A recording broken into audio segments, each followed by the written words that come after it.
മഹിമേ, മഹേഷേട്ടാ, എന്റെ മോൻ മണിക്കുട്ടൻ. ഏയ്, നീ കരയാതെ കാര്യം പറ.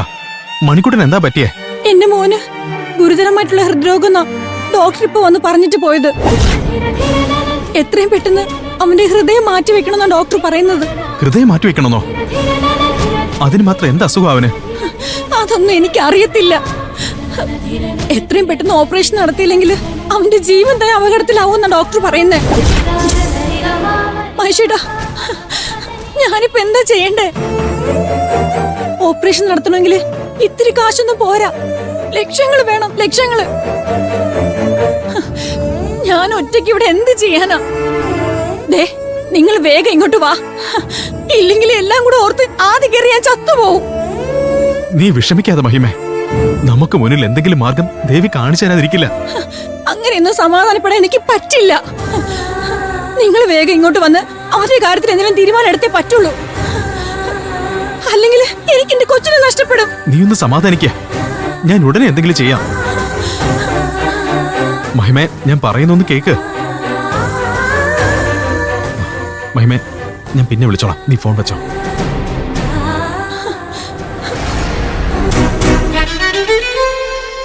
മോളൊന്നും മയങ്ങി.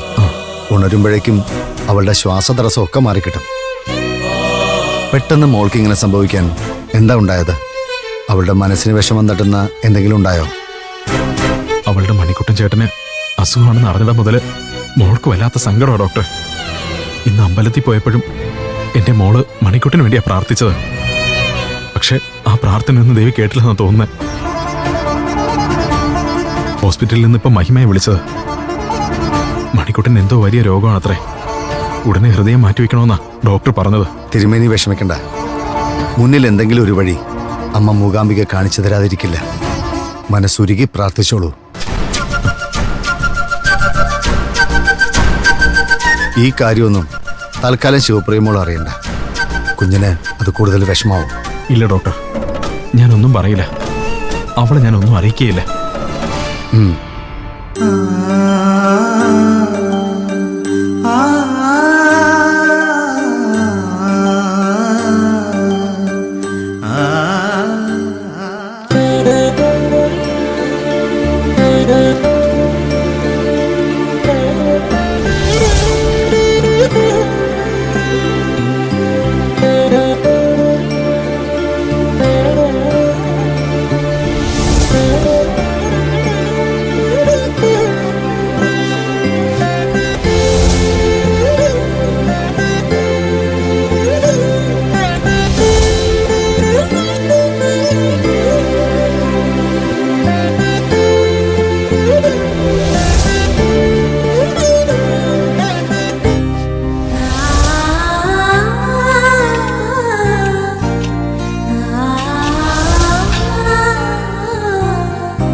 ആഹാ, നീ വീണ്ടും കുത്തിരിപ്പ് സത്യാഗ്രഹം തുടങ്ങിയോ?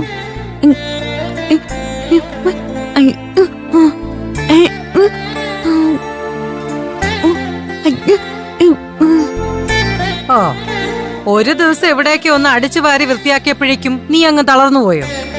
അങ്ങനെയാണെങ്കിൽ എല്ലാ ദിവസം ഈ വീട്ടിലെ എല്ലാ പണിയും ചെയ്യുന്ന എന്റെ കാര്യം നീ ഒന്ന് ആലോചിച്ച് നോക്കിക്കേ.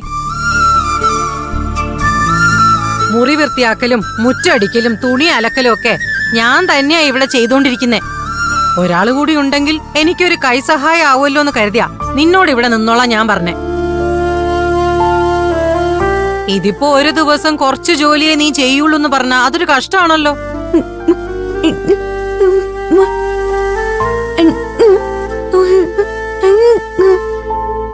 എല്ലാം അങ്ങനെ കുറേശ്ശെ കുറേശ്ശെ നിന്റെ സൗകര്യത്തിന് ചെയ്യാൻ നിന്നാലേ സമയത്തിനൊന്നും നടക്കൂല. ദേ, ഒരു കുന്നു തുണി അലക്കാൻ കിടക്കുക. വാഷിംഗ് മെഷീനിൽ കഴുകിയാലേ അതൊന്നും വൃത്തിയാവൂല. കല്ലിൽ അടിച്ച് കഴുകിയാലേ അതിന്റെയൊക്കെ അഴുക്കളകും. എന്താണ് നീ ഇങ്ങനെ മിഴിച്ചു നോക്കുന്നേ? തുണി അലക്കാൻ സൗകര്യപ്പെടില്ല എന്നാണോ?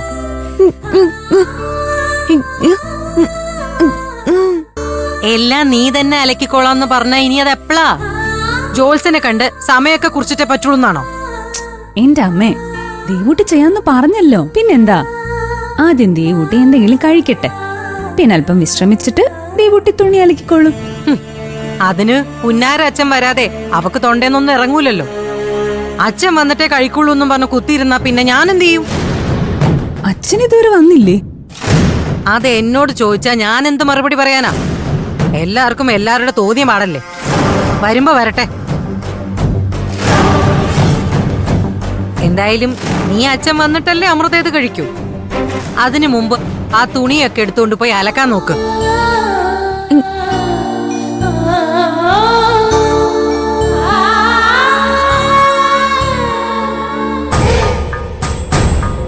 കൊറേ നാള് വിദ്യാമ്മയുടെ അവിടെ ശിങ്കിടി കളിച്ച് സുഖിച്ചതല്ലേ.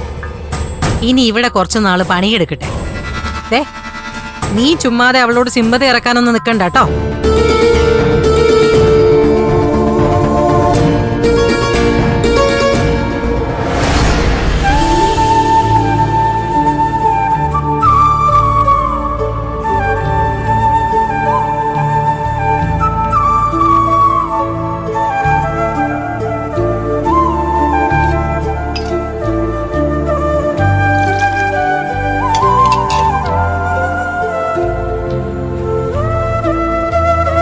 നിങ്ങൾ എന്താ അത്ര താമസിച്ചേ? അത് കടയിലോട്ടുള്ള തിരക്കായിരുന്നു. ഒരുവിധം ഒതുങ്ങിയപ്പോഴാ ഇറങ്ങാനായത്. നിങ്ങൾ ഉണ്ണാൻ വരാൻ താമസിച്ചോണ്ടേ ഇവിടെ ഒരുത്തി ഒന്നും കഴിക്കാണ്ടിരിക്കുക. ഞാൻ ദേവൂട്ടിയുടെ കാര്യ പറഞ്ഞേ. അവളെ ആ വിദ്യാമ്മയുടെ അടുത്തുനിന്നുള്ള പൊറുതി നിർത്തി ഇങ്ങ് പോന്നു. അവൾ ഇങ്ങോട്ട് വരുന്ന കാര്യം എന്നോട് സൂചിപ്പിച്ചിരുന്നു. അല്ല, നിങ്ങൾ അവളോട് ഇവിടുത്തെ കാര്യങ്ങളൊക്കെ സംസാരിച്ചിരുന്നോ? ആ, ഞാനൊന്ന് സൂചിപ്പിച്ചായിരുന്നു. എന്തേ? അല്ല, ഗഗൻ ഇങ്ങോട്ട് താമസം മാറുന്ന കാര്യം അറിഞ്ഞിട്ടും അവൾ ഇങ്ങോട്ട് വരണമെങ്കിൽ അവക്ക് അതിൽ എതിർപ്പൊന്നും ഉണ്ടായിരിക്കില്ലല്ലോ അല്ലേ? എനിക്ക് അപ്പളേ അറിയാം. എന്നോടത് നടക്കില്ല എന്ന് പറഞ്ഞാലും നിങ്ങളുടെ മുമ്പിലും ഇതേ ഒരു മാർഗമുള്ളൂ എന്ന്. എന്തായാലും അവളെ പറഞ്ഞ് സമ്മതിപ്പിക്കാൻ നിങ്ങൾക്കായല്ലോ. ഇന്ദുമതി, നീ വെറുതെ എഴുതാപ്പുറം വായിക്കണ്ട. അക്കാര്യമൊന്നും സമ്മതിച്ചിട്ടല്ല ദേവൂട്ടി ഇങ്ങോട്ട് വന്നത്. അതിനു പിന്നില് വേറെ കാരണങ്ങളാ. അതൊന്നും പറഞ്ഞാ നിനക്ക് മനസ്സിലാവില്ല. വേറെ ചില കാരണങ്ങളോ? അതെന്താ എനിക്ക് പറഞ്ഞാ മനസ്സിലാവാത്ത കാരണങ്ങള്? ചുമ്മാ വളച്ചു കെട്ടാതെ കാര്യം എന്താന്ന് വെച്ചാ നിങ്ങൾ പറ. അവള് വന്നു കയറിയപ്പോ മുതല് ഒരു മ്ലാനത ഞങ്ങളും ശ്രദ്ധിച്ചതാ. പക്ഷെ എത്ര ചോദിച്ചിട്ടും അവളത് പറയണ്ടേ? എന്താ കാര്യം എന്ന് വെച്ചാ അത് ഞങ്ങളും കൂടി അറിയണ്ടേ? ആ സന്ദീപിന്റെ അമ്മ കടയിൽ വന്ന് അവളെ കണ്ടിരുന്നു.